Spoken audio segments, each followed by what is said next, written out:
Kasutatud autode turul on näha natuke sellist elavnemist, et kas Nordauto tunneb seda sama või on see nii-öelda pealkirjad ainult meediaväljaannetes? Turg on läinud elavamaks, päike on tulnud välja, inimesed on hakanud käima rohkem saalis jalutamas, autosid vaatamas ja ka ostmas.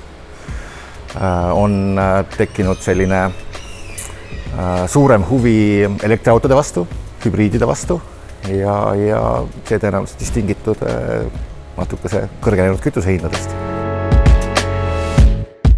Mingi vahe oli inimestel natuke võib-olla selline ebakindlus osta kasutatud elektriautot, et ei tea, kaua see aku säilib või kestab ja kuidas sa seda pärast järelturul müüd, et kas see on nagu muutunud, et pigem inimesed julgevad osta kasutatud elektriautot? Pigem on ikkagi inimesed läinud julgemaks, et kõik need kallimad komponendid, hübriidajam, akud ja muud sellised komponendid on tegelikult tehase poolt ikkagi pika garantiiajaga kaetud.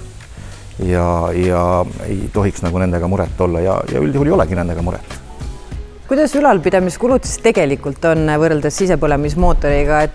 Hooldus tõenäoliselt on samas hinnaklassis kui tavaline sisepõlemismootor.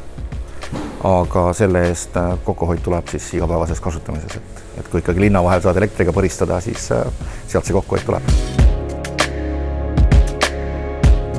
Kuidas teeninduse poole peal praegu on? Ilmselt on kõva töö käib rehvi vahetamisega? Jaa, teeninduses käib aktiivne rehvi vahetus. Pole küll veel kõik kliendid siia kohale jõudnud rehve vahetama, pooled on veel siiapoole teel, aga rehve vahetame, vaatame üle veermiku, kontrollime pidurid, teeme pakkumisi ja tööd jätkub.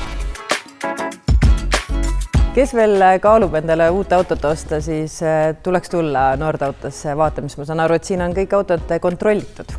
Jaa, absoluutselt. Kes ikkagi soovib osta endale kasutatud kontrollitud masinat, millel on miskisugune kindel ajalugu olemas ja hooldatud, siis absoluutselt tulge läbi. Saalis autosid on diiselmootoriga, on bensiinimootoriga, on elektriga, hübriide, kõike on. Tulge vaadake.